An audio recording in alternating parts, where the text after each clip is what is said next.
Okay, welcome. This is Joel Friedlander from thebookdesigner.com, and I want to welcome you and also our guest today, Brian Judd. Brian is the executive director, by the way, of the Association of Publishers for Special Sales. He's also the president of his company, Book Marketing Works. Now, I've been following Brian for over 20 years. I know that sounds crazy, but Brian has been for over 25 years a speaker, a book marketing consultant, and the author of hundreds of articles and books about selling books specifically to non-bookstore buyers. Uh, for instance, he wrote How to Make Real Money Selling Books, and he also wrote Beyond the Bookstore. Brian has 5 books on career transition that are distributed internationally, and he was the host of a television series, The Book Authority.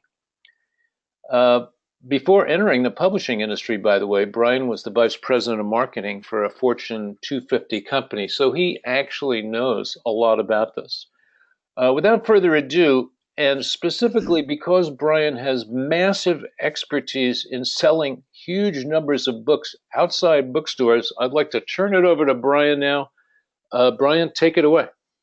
Great, Joel. Thank you very much. And I want to thank everyone for joining us today on it's a snowy day in Connecticut. We're having about 2 feet of snow, but we'll manage. At any rate, let's talk about what you can expect from this presentation. I want to build up your expectations here, but what I'll talk about is a definition of special sales marketing. You may have heard of it as non-bookstore marketing or non-traditional marketing, but special sales is the term that I use for it. I'll go through 10 steps of successful selling, particularly to non-bookstore buyers. So it's put it in perspective for you. That's something that it can be done sequentially. And you've heard the old story about how do you eat an elephant? One bite at a time. So I'm trying to make this in bite-sized pieces so it doesn't appear overwhelming. A lot of people are not familiar with special sales marketing, and it's new, and they don't know where to start or what to do. But after today, you will know where and how to make large quantity and non-returnable sales. What does special sales marketing look like? Most people, when they come up with a book, authors and publishers, independent publishers, they look at selling books just through bookstores, Amazon, and certainly the Barnes and Nobles and independent stores. And it's like looking at the trunk of a tree. They don't really look at some other opportunities. And so people look at that, and they don't see some of the other places in which you can sell books. And what I am suggesting is that you look at you may have already seen some of these different faces up here in this tree. A lot of people just don't see those right away. And that's what I equate to as the non-bookstore marketing, that the opportunities that other people that are available, but other people don't see those. So we'll be looking at those today, about how you can find those opportunities that others don't see, so you can eliminate a lot of your competition. And it's not really much different from what you're doing now. If you look at what most people do, as we said, they start out selling the books through bookstores, the chains, independents, and Amazon, and so forth. They sell books on their website and through e-commerce, direct mail, and snail mail, certainly a direct way of making sales. Then there are the rights and international rights, international sales, but most people stop there thinking that's the way to sell books. And that's about half the opportunity. Non-bookstore selling is really more than in this size, so it's more than half of the total opportunity for book sales. So what we'll be looking at today are non-retail sales to corporations and associations, libraries, schools, and military, looking at book clubs and home shopping networks and catalogs and non-trade retailers, gift shops, discount stores, airport stores. These are the opportunities that these are the faces up in that tree. The first 5 are the tree trunk, and these others are the faces that most people don't see, but you'll be aware of certainly after this discussion today. So let's see, how is it different from the trade sales, from what you're doing now? One is that I tell people to stop selling your books. It may sound odd for a book marketing consultant, but what I suggest is that you sell the content, what your book does. If you look at this product and just think, how is this used? well, for as a deodorant, a deodorizer, and for recipes, for toothpaste, for putting out fires, if as an antacid. It's the same product though. The product itself has not changed, but it's used differently. It's the same as your book. A retailer uses your book for more profitability for the store. They want to build store traffic, and the best product on the shelf that will do that is the one that's there. The media want good show for their guests. Libraries want to help their patrons. Corporate buyers want to solve business problems. Associations want to generate more members. Schools want to educate their students. It's the same product. So what you have to do is organize your buyers in different groups so that they're buying. I'll show you how to do that. Now this is the mind your own business. I think that in non-retail sales particularly, the copyright date is not as important as the applicability of your content to their needs. So if you have a book on dog care, you go to a dog food manufacturer whose objective is to sell 20-pound bags of dog food.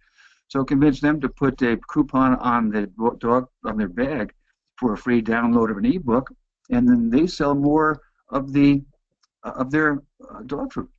But it doesn't matter if your book has just been published this year or recently. If the content will help them solve their problem, then that's what they'll take. That same reason that the form is a variable.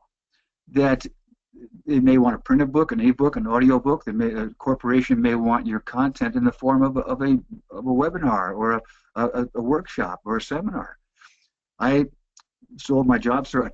Try to sell my job search books to a state government, and they said, "We love your book, but we're not going to buy it." I said, "Why not?" Well, we do a lot of workshops, and we want a book that will lay flat during these workshops. And the perfect bound book, as you know, just falls up upon itself. So I took it to Staples, cut off the binding, put a wire binding on it, took it back, and said, "Now what do you think?" And I'd never changed a word.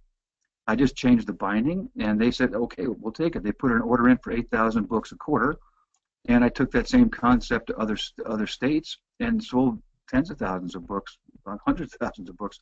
That helped me even out my production time too, because just by doing one minor change and not changing a word.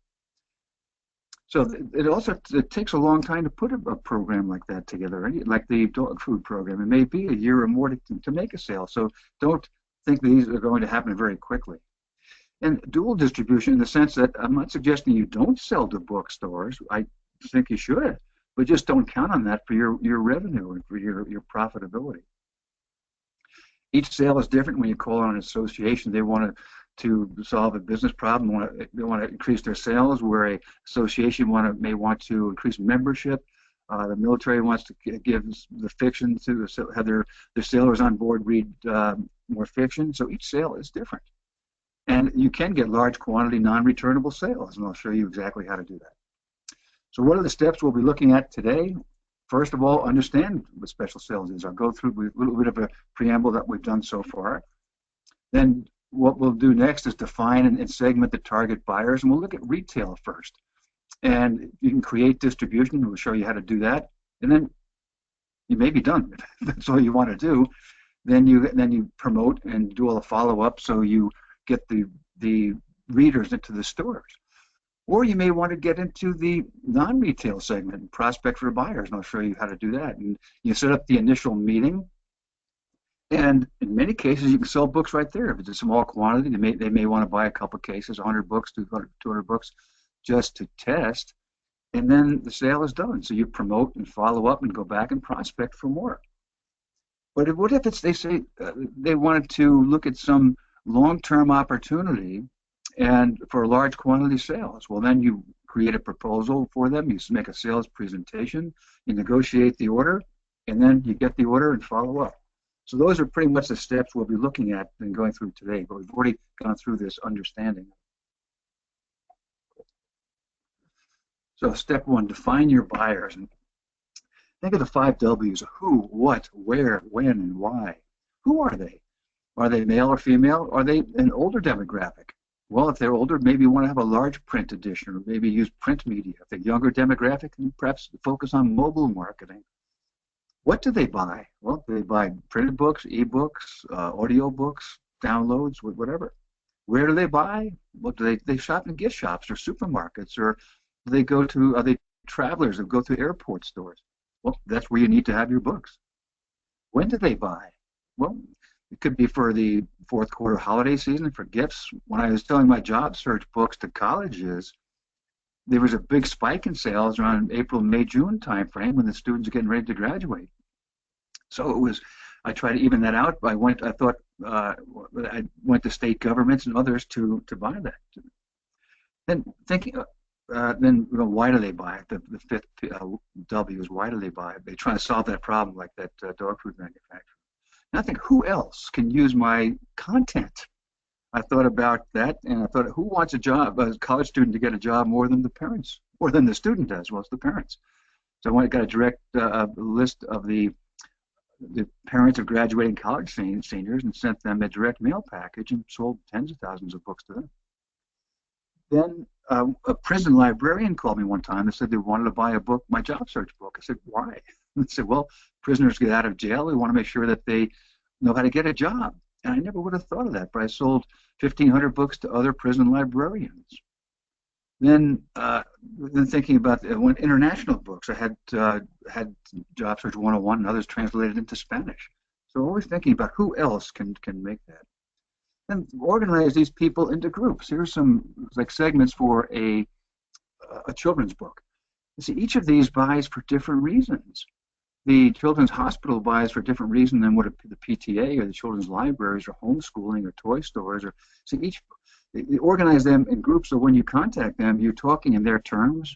You're using the attention getter on your direct mail, your subject line, your press release. It's all different because they have different needs.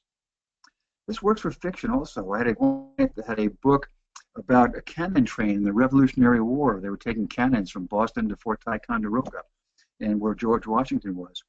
And The Waterman was a story about that. So we organized the opportunities for this book and sold them to museums. There are certainly schools that could use the books. Associations that do reenactments of Revolutionary War battles, and they would use the book to give to people who joined their association, or in a gift shop to sell. National parks, supermarkets, the hotels in Fort Ticonderoga. We put it in the hotel rooms and B&B rooms, and if you liked the book, well, you kept it and they added it to your bill. There are reading groups. There's a company called readinggroupchoices.com, and they have lists of these reading groups around the country. There may be 5 people here, 10 here, 5, 15 here. They read the same book each month and then meet to discuss the book. Well, Reading Group Choices has lists of all, not all these, but many of these groups. So they'll, instead of you sending out 5 or 15 or 10 at a time, sell them X thousand and they will send them out. So you see, this concept of defining your readers and putting them in segments works for fiction and for nonfiction also. So let's look at steps 2 and 3 of selling to non-retail, not trade retailers. Okay, getting some Anna and Kathy are having some problems with the audio. Is the audio coming through okay? Someone would just say yes. Audio is great at this end, Brian. I can hear you perfectly. Okay. So just keep going. Okay. Thanks, Joe. Okay, we'll do. Thanks, Joe. So let's look at selling through non-trade retailers. Now, most people want to start off with the big names. They want to go to the Walmart, the Targets. Well, go back to your target definition. Is a lower demographic is your reader, then maybe you want to be in Target or Walmart, or if it's a larger or higher demographic, maybe Neiman Marcus or Macy's. But don't be too quick to go to these places. If you get into a Costco, for example, on a national basis, they may buy 10,000 books. But one thing you find out in retail sales is that it's much like selling to bookstores. The books are returnable. You have to go through a distributor or a wholesaler, and you get paid 90 to 120 days. So it's very similar. But now if you're going to a Costco, if they buy 10,000 books, well, what happens? You print those, and you may have to put some money in escrow to protect them against any possible returns. And you put 5,000 in there, so you've got a lot of money out, and then you get 5,000 books back. It's not a great way to make money. So I suggest, instead of going to these large opportunities initially, wait until you have the financial wherewithal to withstand something like that. But on these, you can start out locally for Costco, for example. Go to your local Costco, and they can make the buying decision there and do an in-store event, not a book signing, but event to demonstrate that your book sales ability. You have a women's owned enterprise, go to this Business Enterprise National Council who help you get into these stores. It's not their mission to do so, but part of their mission is to help women businesses get into these discount stores and warehouse clubs. Airport stores. Now think about who's the customer of the customer here? The customer of an airport store is a business traveler, the families traveling with children. But they have what's called pay to play, where you may be charged $2,500 a week or more for having your book face out on a Hudson display or in a window display. It can be an expensive way to do it, but if you're doing a lot of promotion, so when the business travelers see your book, because price is not that much a consideration here, because the business travelers are on maybe times on expense report. The people traveling on vacation are a little bit more loose with their money. So you can make money at airport bookstores, but what I suggest is to go to some of the other stores on the concourse. Think about if you go to the airport website. I was in Minneapolis Airport not too long ago, and it's like going to a shopping center there. If you look at the shops they have, and they have Author's Bookstore, which I went there. They had this Baglini. Baglini is a for luggage for women's handbags. So go to these stores where they don't have the pay to play, and you can get your books. You'll be the only book there, or perhaps the only book there. So think of the other stores on the concourses. Then you go to the website of the airport. If you have a book about European travel, you're more likely to get on the East Coast airport stores. Or if it's a Hispanic topic, you'd be in the Gulf stores.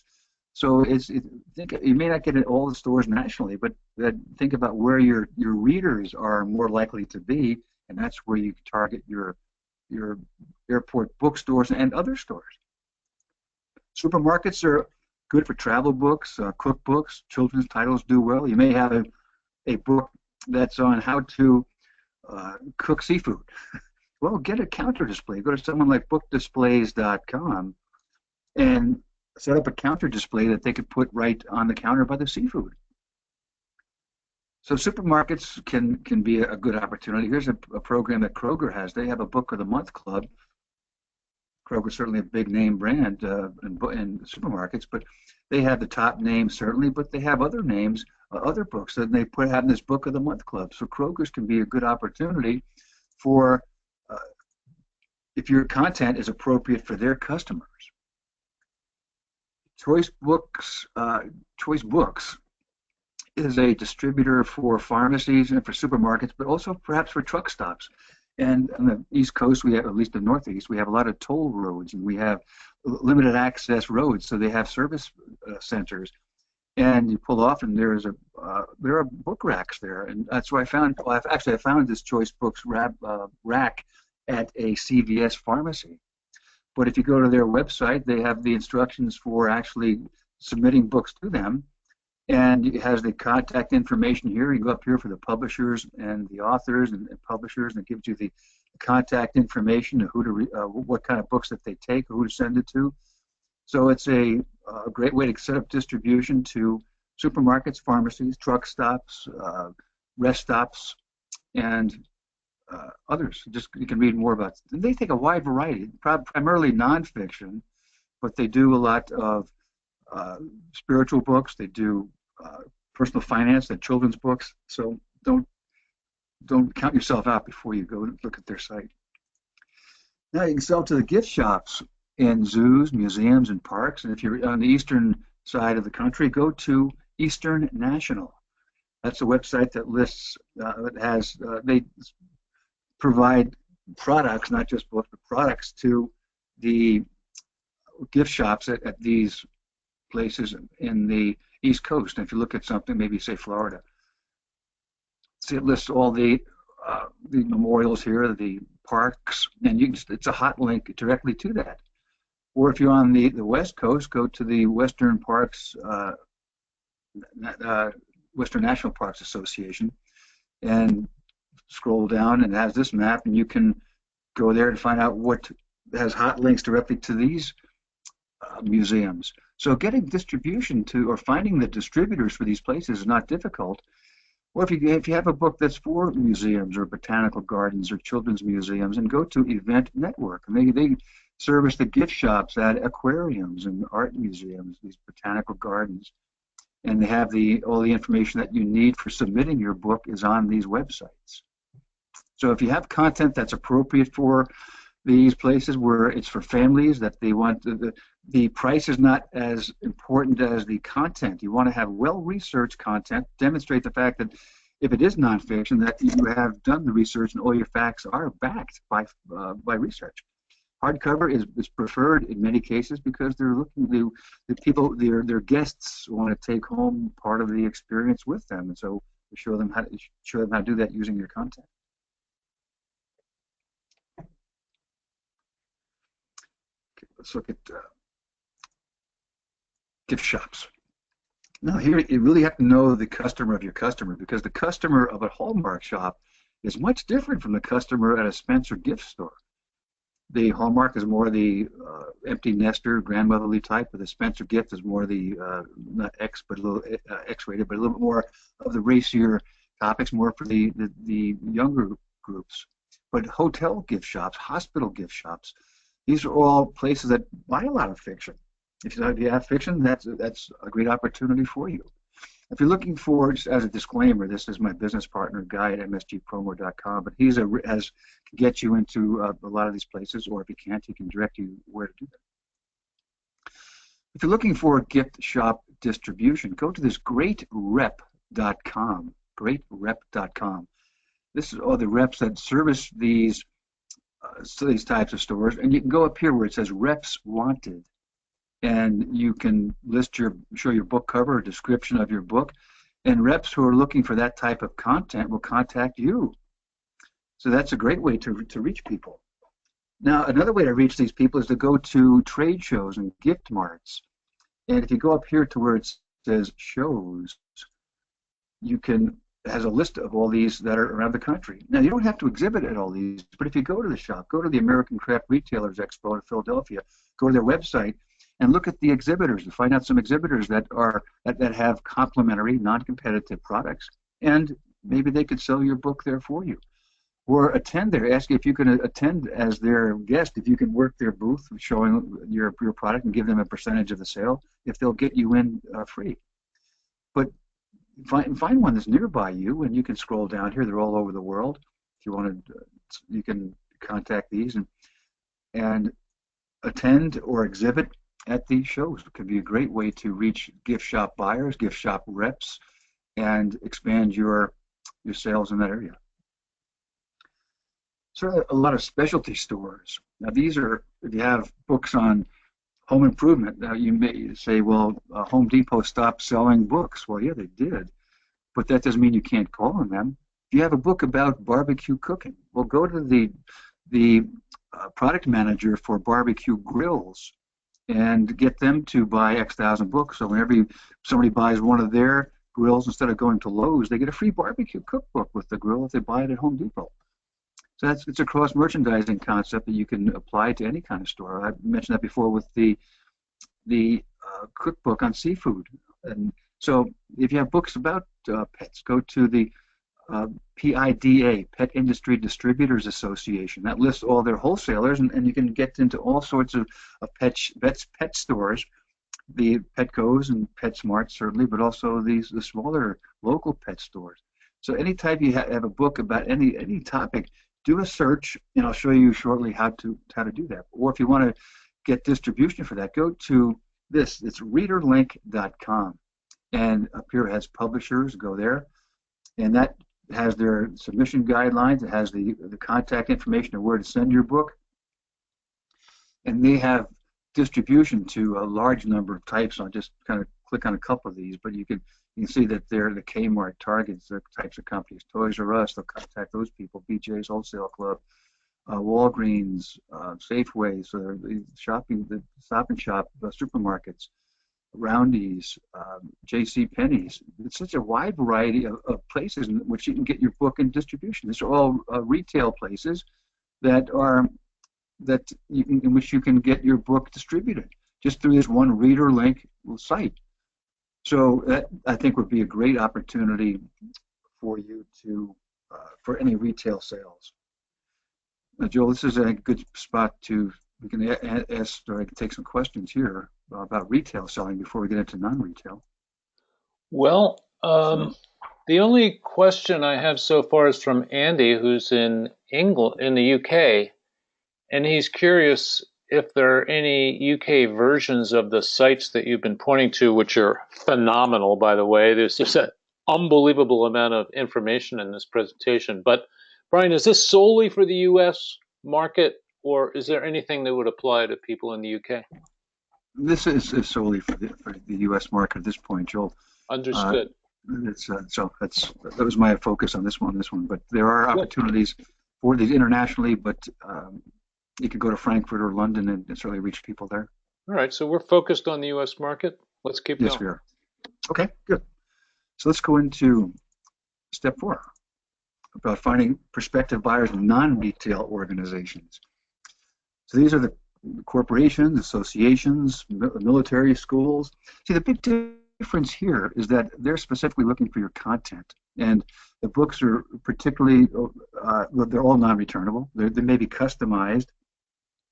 A company, we worked with a company. We just had a sale actually last week of 32,000 books to a pharmaceutical company. It was about eating through cancer, about the diet when you're going through radiation or chemotherapy. And a pharmaceutical company bought that because they wanted to give something out to all their doctors, but they wanted their logo on the cover certainly to get some benefit from that.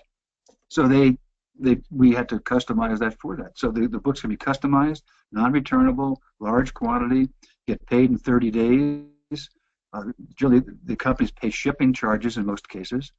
So I think this is a much better place to sell, but this is a much more long-term opportunity to put together that 32,000 order. That was almost a 3-year project.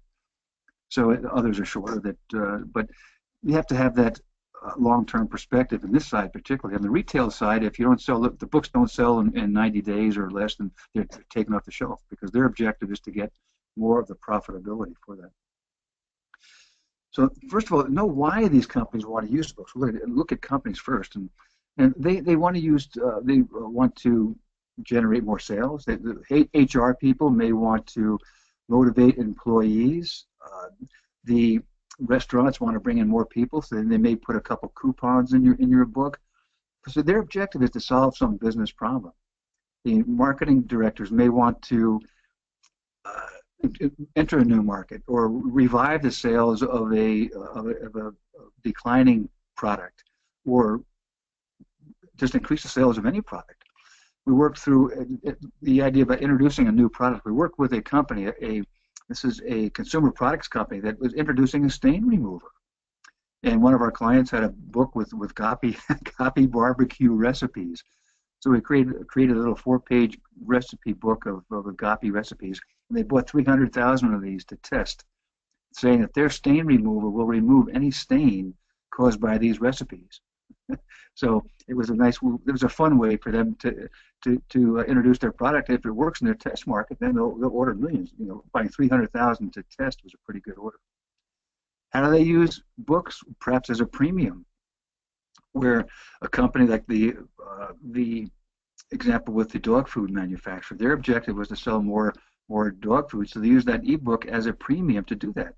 It could be a gift with purchase. It could be what's called a self-liquidator. If you have an expensive book, perhaps a picture book or a coffee table book that is $49.95. Well, the companies may buy it, say they buy it for $10, and they'll say to their customers, you buy X dollars of our product, and you get this coffee table book for $10. So the idea is they're breaking even on it, and the recipient is getting a significant discount on it. So that's basically what a self-liquidator is.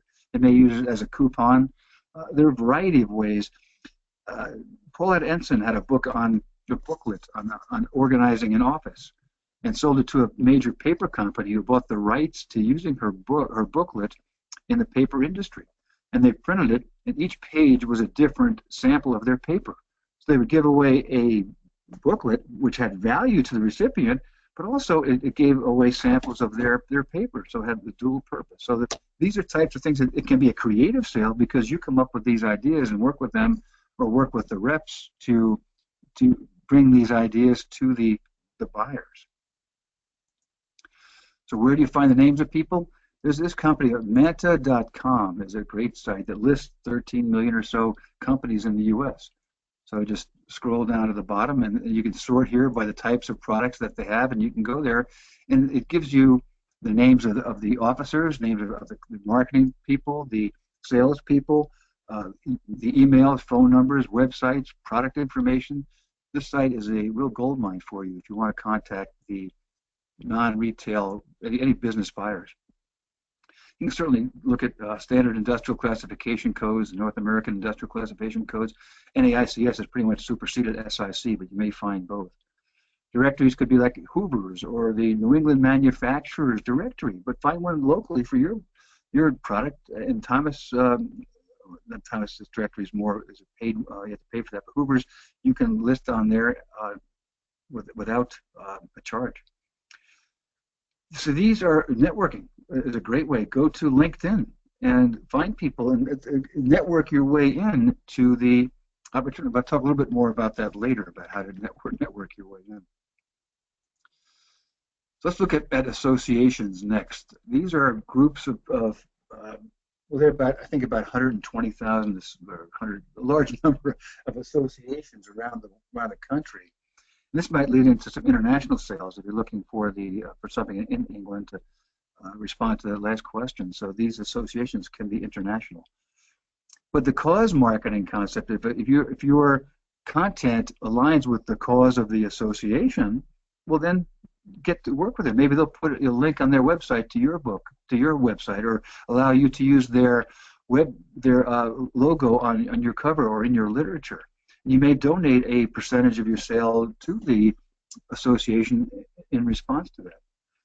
Many associations like the SHRM, Society of Human Resource Managers, has an enormous bookstore on their website. Many associations, ASAE, is American Society of Association Executives, has a bookstore on their website. You can be a spokesperson. Go to the chair, the membership chair. That person's job is to increase membership. So you can have fiction. You can have a book that's aligned with their cause, their topic, their mission, and then they would buy X thousand of it, put their logo on the cover, and when people join the association or if they renew their memberships, they get a free copy of the book as a thank you. Or it can be used as a fundraising item. They may have a special fundraising event with lunch with the author. They use you as the fundraising item, but have your book. I did that with my job search book. Went to the American Marketing Association and learned about their campus chapters, and I went to the president of those chapters, and they could buy a case of my job search book at 50% off, and they used it as a fundraiser. They could resell it because their members wanted to get a job when they graduated, so they got this book, and they used it as a fundraiser also. Go to this directory of associations. Just put in the state up here, put in Florida, and search that. You can search by other topics also. But here you have 1,464 listings of associations just in Florida. So if you're in Florida, that's not a bad place to start. But then you can also go to Wikipedia, and here in directory associations, there is a hot link directly to the site. So you can find the membership chair, you can find the newsletter editor. You find the newsletter editor, get that person to excerpt from your book, or allow them to excerpt from your book, and barter that for an ad in their newsletter. We do that for our clients. It's something that works well because the newsletter editors need content. Here's a massive list of associations internationally on Wikipedia. So if you can go to this directory and find those, you can sort by type, by category, by size, and then you can click on the association or go to Wikipedia to get more information. But it's the contact list. It gives you everything you need to reach the association. Selling to the government. There are state governments, federal governments, local governments, and they can use your content on a variety of topics. But you go to this website, the FedBizOps, FBO.gov, and that lists all active federal buying opportunities. It says what they're buying from whom, when, how many, and at what price. That's a pretty good shopping list to have. So that's Fez. I'm sorry, go back here. I'll show you this website, FBO, FedBizOps, FBO.gov. And once you can go to this website, I didn't want to list all these because just for timing purposes, but I won't go to all these sites. But bpn.gov, and you list yourself as a vendor there, so the government buyers will come to you. The GSA, their job is to help you get into these agencies, and each state has what's called a PTAC, Professional Technical Assistance Center. They may have one or more. There are a couple just in Connecticut, so California, Texas, large states probably have hundreds of these. But you find one that's near you, and their exclusive job is to help you sell to the government, to help you find the forms and fill out the forms, which can in itself be somewhat of a laborious process, but that adds to the length of it. But once you get in, they have to spend like 30% of their budget, at least the federal government, on small businesses. Selling to the military, great opportunity here for fiction. The Navy buys a lot of fiction, but there are military associations. There's Military Brats Association, Retired Officers Association, Gold Star Wives. And the military, it's not just books about the military. I sold my job search books to the military, not because they're looking to help. Well, the military people, when they get out of the military, they want to have a job, but also the families of the military people when they're being transferred every couple of years. The spouse has to get a new job when they go, or may get a new job when they go there. Books for children, books for helping kids deal with frequent moves. So they sell well in the military. So the largest of the exchanges, the Army Air Force Exchange Services, AAFES.com, Army Air Force Exchange Service. And you go to their website and go up here where it says more, and that shows that they buy children's books, teen, YA books, fiction, literature, nonfiction. They buy a wide variety of books, and it's not just military history or military content. It's about the family, is the spouses of the personnel. So don't just think in terms of military, although when you go to something like military book clubs, that's a little bit more of the historical type product, but it's something that, the libraries, military schools, the military runs about 200 schools outside the U.S. They buy all books for K-12 audiences. So tips for selling to libraries. That if you go to this publiclibraries.com, that will, by state, list all the libraries in that state. So if you go to, where's Connecticut, up here. Here's a contact list of all the libraries in Connecticut. So you can do what some of my clients do is a library tour where you contact those. And one summer, one of my clients went to a lot of libraries in Connecticut using this list, and they gave him a small honorarium, $50 or so. He did it was a fiction book, and he did a 1-hour presentation about his topic or about writing fiction or whatever, and then sold books at the back of the room, list price, non-returnable, and sold 3,000 books in one summer. And that's pretty good. If you do the math on that, 3,000 times $14.95 was a nice summer's work. So you can make a lot of money through libraries, not selling the books to the libraries. They'll buy one at a time. But selling through libraries, you'll find that could be a very lucrative way of making the sale.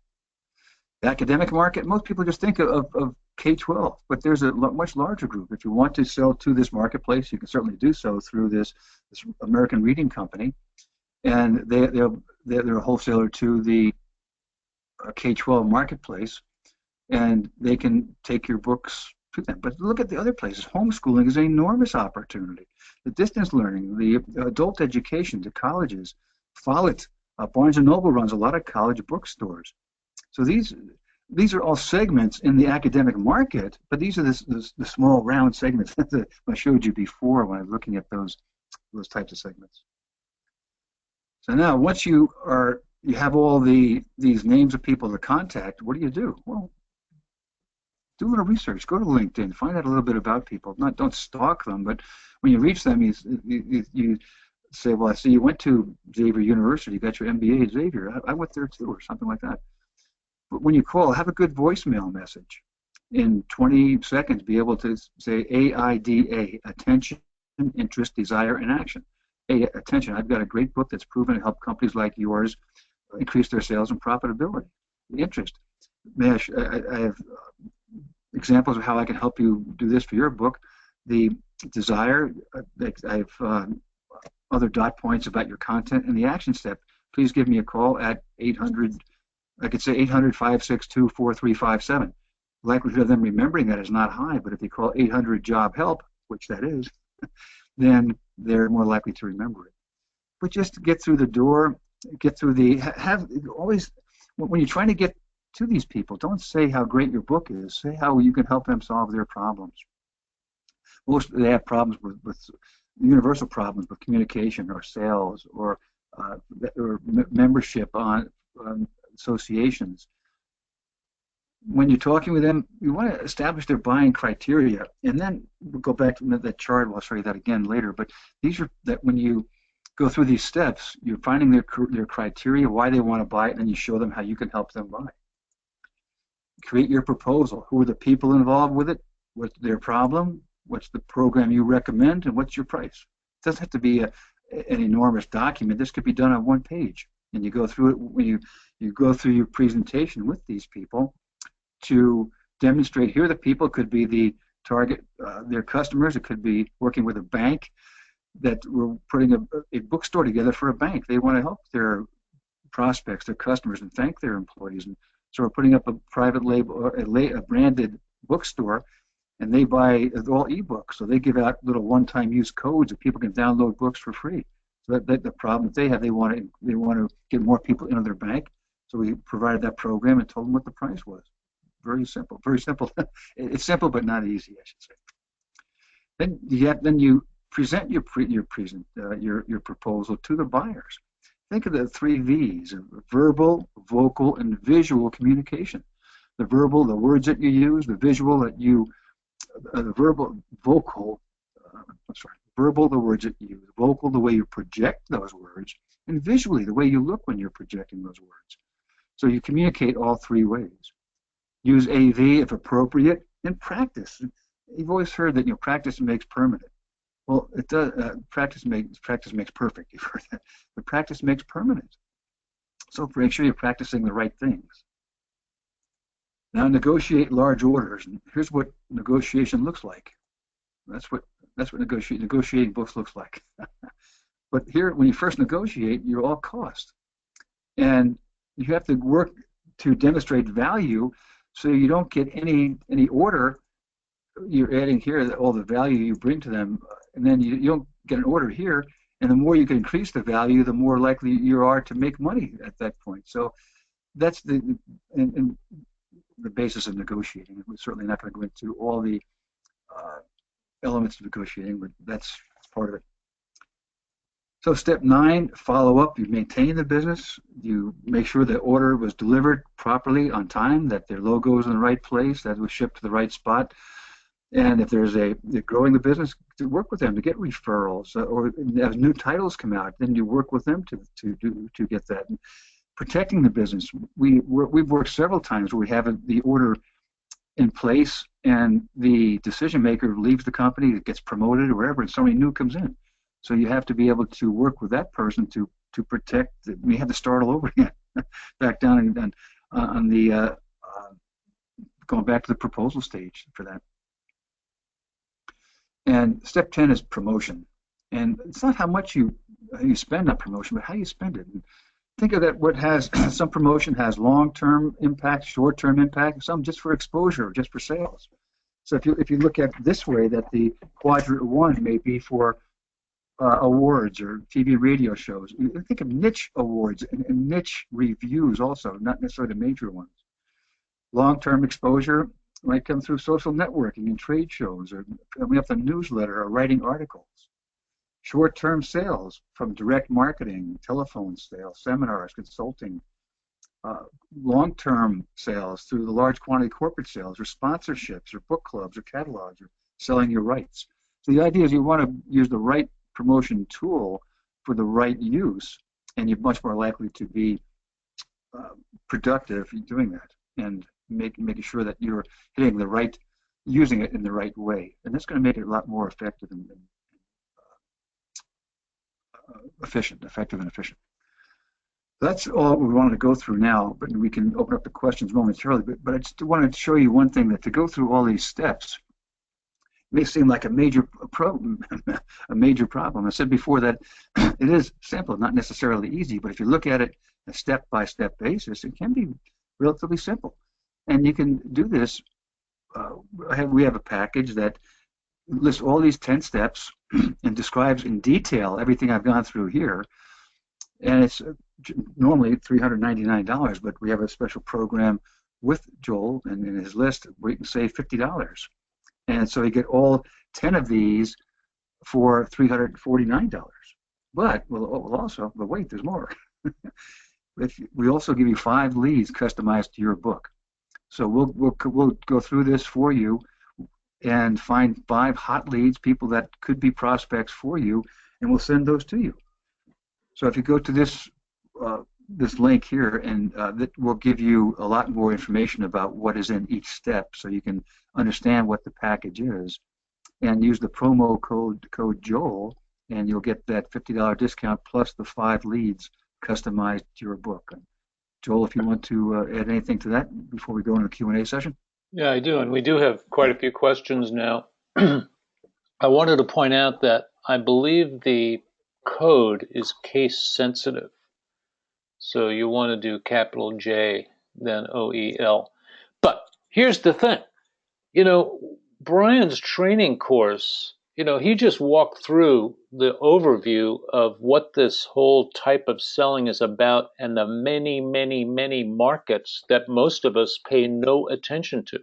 And I'm sure that you heard, just as I did, some of the figures that Brian was talking about. It's not that easy for most authors to sell 1,500 books, let alone sell them at one shot, and actually get a check for 1,500 books. So this is really powerful stuff. And I think Brian did a great job of showing how different kinds of books can fit into different kinds of markets. So it seems to me that what's in the training course is all the detail that obviously in 40 minutes we can't tell you step by step how to go about each of these steps in the process of doing this. So it's a very detailed, rich program that relies on Brian's 25 years of doing exactly this. He's put everything he knows about this into this training program. So I think it's really exciting, to be honest with you, because this isn't really available hardly anywhere. And although we have many wonderful authors and experts in publishing, there are just almost nobody who knows how to do this part of book sales. So that's why I wanted to bring Brian in to talk to us about this. So let's switch over to some of the questions, because I think this will be very interesting.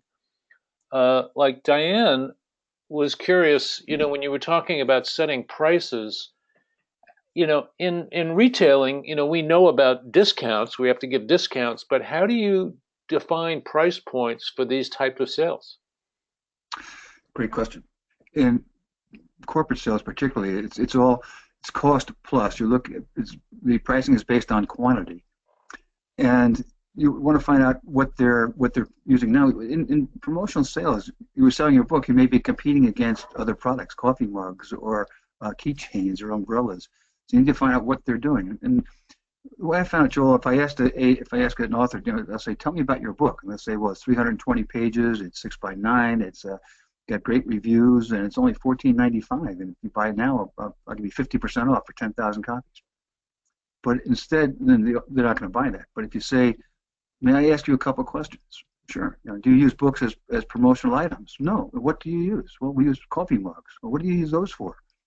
Trade show handouts to get people or thank people for coming to our show, our booth. Do you have to store those and ship those? Yeah, we do. Do they ever break? Oh, yeah. Don't a lot of other people have coffee mugs? Yeah, they do. How many do you normally buy? Well, we buy about 5,000 at a time. So now, just by a few questions, you know what you're competing against. You know that coffee mugs cost about $2 each, that $2.50 each.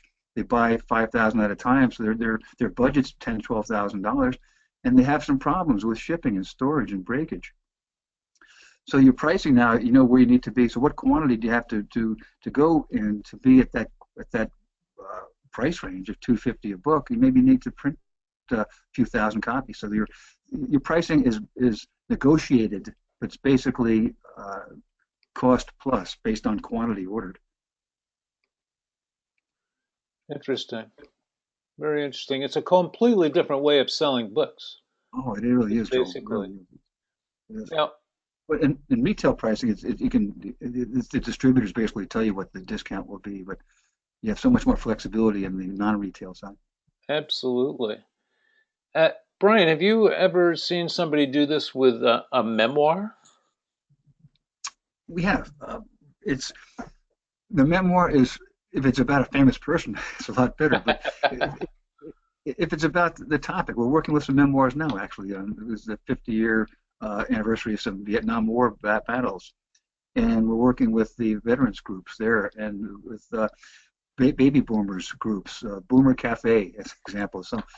So my point is, if you think about the content of the memoir, if it's based upon something that is important to other people, then that could sell. If it's a memoir about how you got through cancer treatment, that could be could sell very well to these American Cancer Society or different or hospitals that they might give to people who are going through chemotherapy. So they buy X thousand and give them to their patients.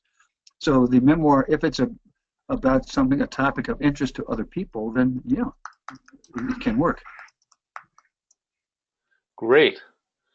Um, okay, let's see.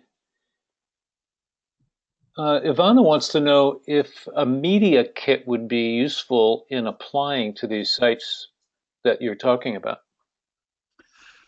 A media kit can, because if you have something on your website that demonstrates the fact that you're particularly a speaker, because corporations, associations may have you come in to speak to their groups. We have a speakers bureau in our sales campaign, but they say, can Joel come in and talk to our members about this topic? And we'll use this book as a early bird special. When people sign up 2 months before the event, then they get a free copy of Joel's book, but he's also a speaker there.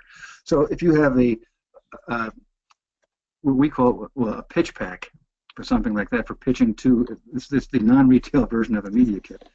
But a media kit can help if you're doing niche radio, TV shows. If you have a business book, you don't necessarily want to be on Today's Show, but you want to be on a business station. If you have a book on tennis, you don't want to be on, excuse me, on Good Morning America. You want to be on Tennis Today. So then if you have a place on your website where the producer can go there just to see how you perform, then yeah, that can be very helpful. But I suggest in this business, think more niche media than the national media, on non-retail anyway. Yep. Niche media. This is all about niches. I mean, this whole thing is niche selling in a way. Very much so.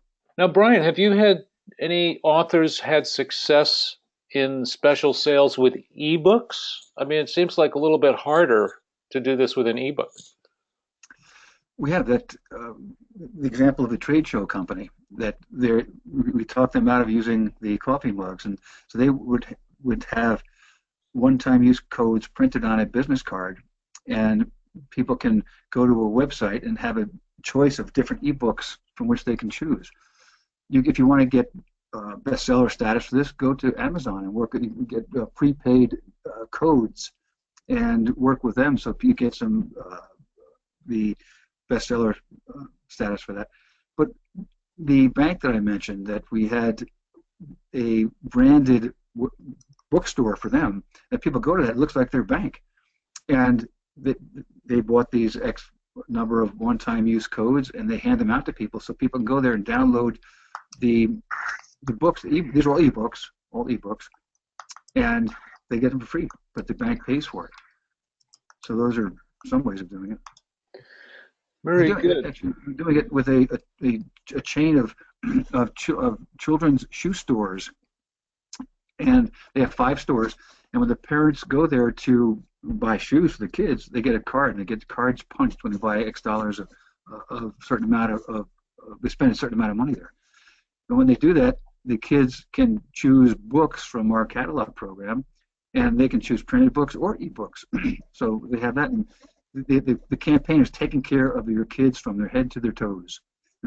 And that's so, but ebooks and printed books. So it's a combination there, where the bank is strictly ebooks, the trade show company is strictly ebooks. So yes, it does work. It can work. Okay. Well, that's good to know. Now, by the way, I've put the link to the page where the whole program is described in the chat box. Makes it a little bit easier. You could just click that link if you want to go over and check that out.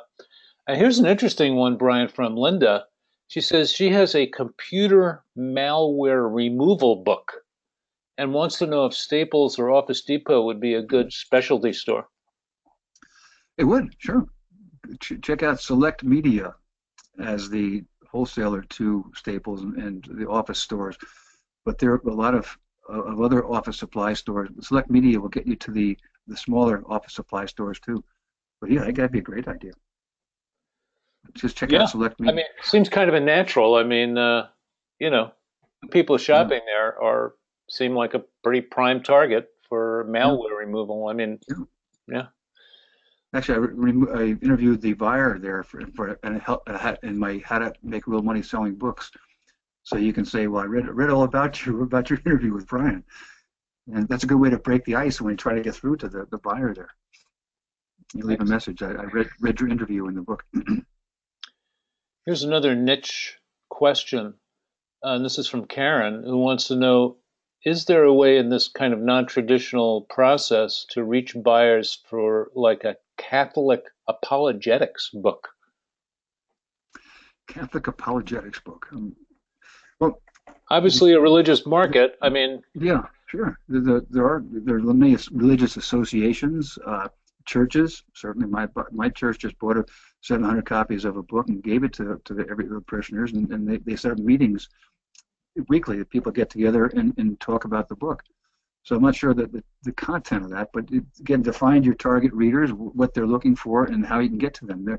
There's and our church also has a bookmobile visits us almost quarterly, all religious topics.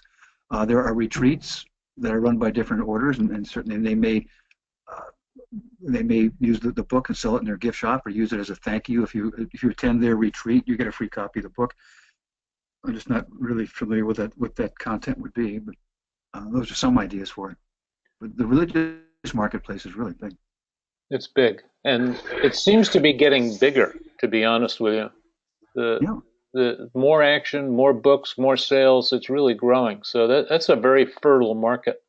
Now, Brian, It I'm going to really give is. your voice a rest for a minute. I'm going to answer this next question. This is from Ron, who says he prints his books at CreateSpace and wants to know if he would have to buy the books in bulk himself.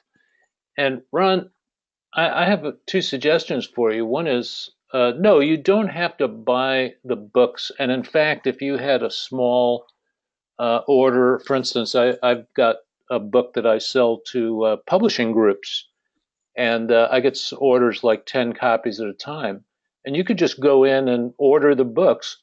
Obviously, you want to get paid first, but once you got that payment, you just order the books and CreateSpace will drop ship them for you. You don't have to ever see the books. So that's number one.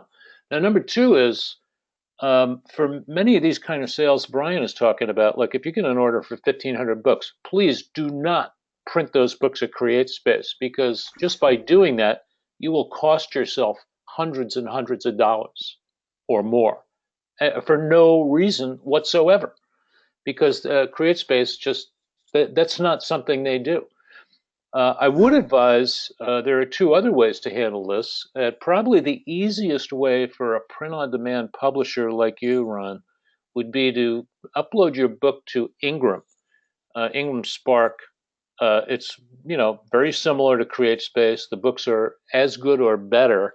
But here's the thing: Ingram, if you have a big order, they will move your book from print on demand to offset printing for you with the requisite savings because those books are going to cost a lot less to produce And by the way, they're going to be better quality books. So that's if you have an order for like 500 books, 1,000 books, you definitely don't want to do those digitally. It's really just going to cost you money for no reason whatsoever. And your final option, obviously, if you get into this seriously, is you're going to want to have a relationship with an offset printer.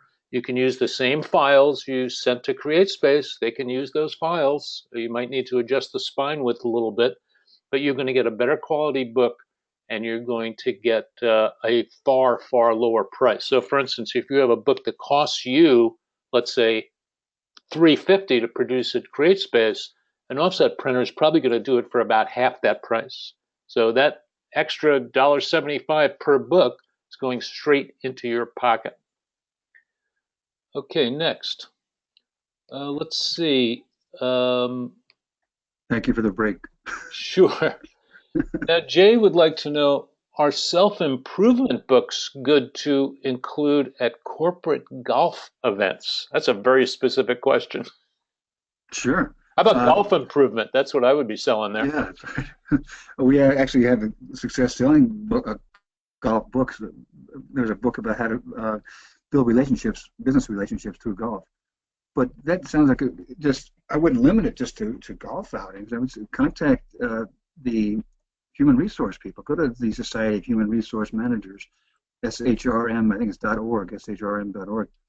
And that's maybe a much broader group because they're looking more for the that content for all their employees.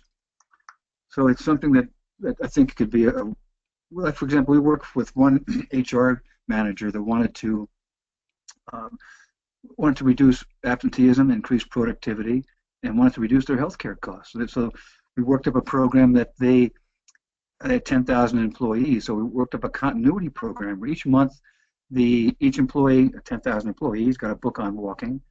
Month 2, each employee got a pedometer. Month 3, a journal to keep track of their exercise. And they hired the author of the walking book to go around and talk to all their employees in different locations.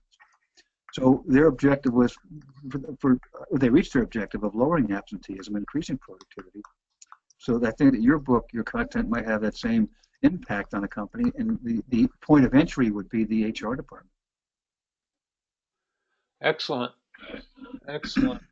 Now, here's another really specific question. Hey, this is from Ron also. Ron wants to know if VFW or other veterans organizations buy fiction, if, to your knowledge. They could if it's about something about the I don't have a specific example of that, but I know that excuse me, the Navy-NEX, the Navy Exchange, Navy-NEX buys a lot of fiction for the sailors on board ship. So it doesn't have to, probably not romance, but other types of fiction, self-help books. I mean, not self-help, other fiction books could sell well to the military through the Navy. I'm not sure about the VFW. I've not tried that one. Yeah, that's We'll try that's pretty specific. Okay, well, we've got more. Let's see. You, okay, Steve, this is a really good basic question. Steve says, just to be sure I'm understanding this correctly, I would be selling directly to these prospects, not directing them to a book wholesaler, right? Perhaps. If you're on the non-retail side, that's correct. You're selling directly to the buyers. On the retail side, you're selling indirectly through the wholesaler or distributor. You could call on the retailer to get them interested in your book, and then they would direct you to the proper distributor or wholesaler. So on the retail side, you go through the distribution partners. On the non-retail side, you sell directly to the buyers. Okay, great. A number of people have been asking about replay. There's a huge amount of information in this presentation. I get Yeah. that. We won't have a hard copy available, but we are recording the presentation, and I will be sending out a link to the video recording either later today or first thing tomorrow. And that way you can start and stop it, watch it at your leisure, make notes, do screen captures, print them out, whatever you want to do. So Don't worry, we will have that for you. We always do that. Okay. Now here's a question from Diana who wants to know if your training course actually goes into how to negotiate the price so that you cover your marketing costs as well as the cost of the books. I do. I have several forms where you can worksheets for doing that. So that's a critical part of the whole sale is coming up with the right price. So I do look at that in the proposal part, particularly is how to calculate that price. But then in the presentation and negotiating steps, how to communicate that and also how to negotiate a different price. If the price is too high, then there are negotiating techniques that you can use uh, to either increase the value or to increase the quantity or lower the price. But yeah, that's a great question. But yes, I do that in several different places because it's a really important part of the whole sale is the pricing part. Yeah, pricing is critical. And also, the other thing that's critical is terms because, Oh, yeah, that's you right. know, book, self-publishers, you get used to this whole runaround with, having to give up a certain discount when you sign up with a distributor or retailer like CreateSpace or Amazon or Ingram. You have to accept their terms. You have no choice. They're going to pay Right. you when they pay you. Some of them don't pay you until you accumulate a certain amount of money in your account. You could be sitting there waiting for months. But these sales that Brian is talking about, this is completely different. In these sales, you set the terms. I mean, I've done a lot of these special sales over the years, and they're very lucrative. But here's one of the best things about it. Uh, now, when I was doing them, and this wouldn't be appropriate for every sale, but my terms usually were 50% discount. In other words, I was selling the books at half off, but you had to pay in advance and they weren't returnable. So those were my terms. So that is, like 1,000 times better than any terms you're going to get from a book wholesaler or distributor who always want to keep sending books back to you and charging you for your own books because they already paid you. It's a horrible situation, believe me. And other than that, you're stuck in print on demand land where you have absolutely no options and no leverage and no negotiation at all. So the terms can be just as important as the pricing. And I'm sure Oh, Brian yeah. is going to go through all that in the program. So That's true. That's a really important point. Great point. here's another question.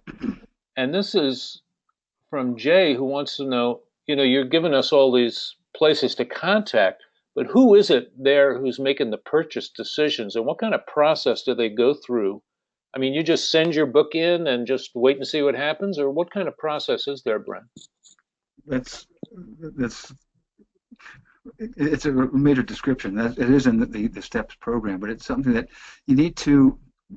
If you go to the Manta, for example, and you find out the name, if your book is on relationship and golf, find out the name of the sales manager, which is could be on that list, or maybe through LinkedIn, and then you contact them, and you my what I do is try to make the first is it contacts a telephone call, one to find out if that person is still there, and two, how does he or she spell their name? I get a lot of emails and letters to me spelling Judd with two D's, and those others I spell with one D. Yeah, but you need to. One technique I use, if you call in, you say, I'd like to talk to Mr. Friedlander about, and they say, what's the nature of your call? Well, I want to talk to him about my book. And you write into voicemail and leave a message. You have to leave a good 20-second, 30-second voicemail message that gives them a reason to contact you. But on the other hand, if you call in and instead of going to voicemail, ask for accounts receivable, and they answer the phone, hello, accounts receivable. How did I get you? I'm trying to get marketing. Would you please switch me over to the marketing department? And they always switch you right over. They don't want to talk to you. They're accounts receivable. So I say, oh, by the way, is Judd still the marketing director there? Oh, yeah, he is. Okay, thanks. Please, would you please switch me over? And you get right in. So those are the ideas that you call first, and then you confirm the person, and then say, how do you want me to send this information to you? Do you want it a package? Do you want an email first? If it's an email, then you have a PDF that you can send with it, but then also agree on the subject line. So it doesn't go that they when they see it, they recognize the fact that they asked for this information. So a lot of these little I hate to say tricks, but the tips that I do talk about in the program to get through the screen, the person whose job is to keep you out. Once you're through there, how to get attention, get the AIDA, attention, interest, desire, and action, and how to listen, how to handle objections. I like to call them questions instead of objections, but how to do that at all stages of the presentation, the negotiation, the initial call. There's so many there are books just to answer that question. But I do answer that as it applies to non-bookstore marketing in that 10-step program. Okay, this is fantastic, Brian. I'm really happy for you to answer all these questions and supply Sure. this. We're only going to do a couple more because we're running up against our time limit, and I don't want to keep people unnecessarily. So my question to you, Brian, is you've got your email address on the screen, brianjudd@bookmarketing.com. Are you okay if there are questions we didn't get to, if people just email you directly and ask you about it? Sure. All right, so that's Sure. great. So uh, um, let's see. We had a couple of people ask about poetry. Have you ever had any success with poetry? I have not. Cynthia Frank has. She's a poet on her own right, and she is, I would say, like, probably the most expert person I know for selling poetry. What she does, she's sold some of her own poetry where a company actually asked her to create a poem for a major event. It was a retirement dinner or some major event, and they had a lot of people coming to this. And they asked her if she would actually create a poem for that event. But she's very creative in selling poetry. I have not, but it can be done. Okay, here's another printing question. I'll just get rid of this one. And here Ron says Ingram is one of the distributors CreateSpace lists for their extended distribution. Ron, I'm not going to go into this, but it's a little bit more complicated. But yes, both CreateSpace and Ingram are non-exclusive vendors. So you can put the same book at both printers. They're basically book printers. And to be honest, I advise my clients to do this, and I personally do it with my own books. I have them on CreateSpace and Ingram, and you have to use the same ISBN because it's the same book. Just wanted to get rid of that. Okay, let's see. Poetry. I think we pretty much covered almost all the questions. There was one about college bookstores. Can you go to them directly? Do you have to go through Barnes and Noble, or how do you approach college bookstores? You can through Barnes and Noble. It's a retail, so you do have to go through some distribution partnership. But could use Follett, Follett, or NACS Corp, National Association of College Stores, NACS Corp, to get your books to the college bookstores. Those are retail stores, so uh, if you get your book in as a textbook, then they will order it from these places for you. So you could use that approach of going to the instructors and getting the books in it as a textbook, but those are not usually large quantity sales. And unless you have a book, it could be supplemental reading too. Fiction could be a supplemental book for, like that Waterman could be a supplemental reading for a history course. So there are ways of, Barnes Noble would be one, Follett or Nax Corp, probably three top ways of getting into college bookstores. Excellent. Excellent. Well, look, I mean, even in that, I mean, if I had a book that I wanted to sell to college textbook stores, you just saved me a couple of hours of research trying to figure out what are the top three distributors. But you see, Brian already knows because this is what he does. I want to point out also, and just remind people of the truly unique part of Brian's offer. Because besides the very in-depth, step-by-step training course that shows you exactly how to do what he's been talking about, keep in mind that anybody who buys the course, Brian and his team are going to look at your specific book and give you 5 customized leads that are really, well matched to your book and subject area. Like a lot of people have been asking about this kind of book, that kind of book, but I'm telling you that if you get into the course and sign up for the course, that you're going to start off with a head start with those 5 leads that are customized to exactly your book. That's really unusual and valuable. So my message to you is if this is at all attractive to you, if you think you've got a book that would sell in these kind of quantities, and it really isn't that hard if you know the right people to approach and the right way to approach them and how to price the books and how to set terms, if you know that stuff, this isn't this isn't as hard as selling books through Facebook. Trust me, that's hard. Good, good And point. and when you do it, you end up selling like 6 books. And it's just crazy, and everybody's out there competing for the same eyeballs. This way, you're in a totally different market. You're dealing one-on-one with people instead of trying to, write to your 700 Facebook friends. So I think if they find this interesting at all, obviously some people will be interested, some won't. That's fine. I would suggest you go over to the page that describes the program in detail. You can see the link on the screen. I put it in the chat window. It's one of those crazy little tiny URL.com ones, JMXBXU5. But you can just click the link in the chat window or take a screenshot of the screen and copy it down, and you'll see a place to put in that promotion code. That's capital J, small OEL, and that will knock $50 right off the top of the price. And do yourself a favor. Take a look and see if you think this is something that would sell books for you.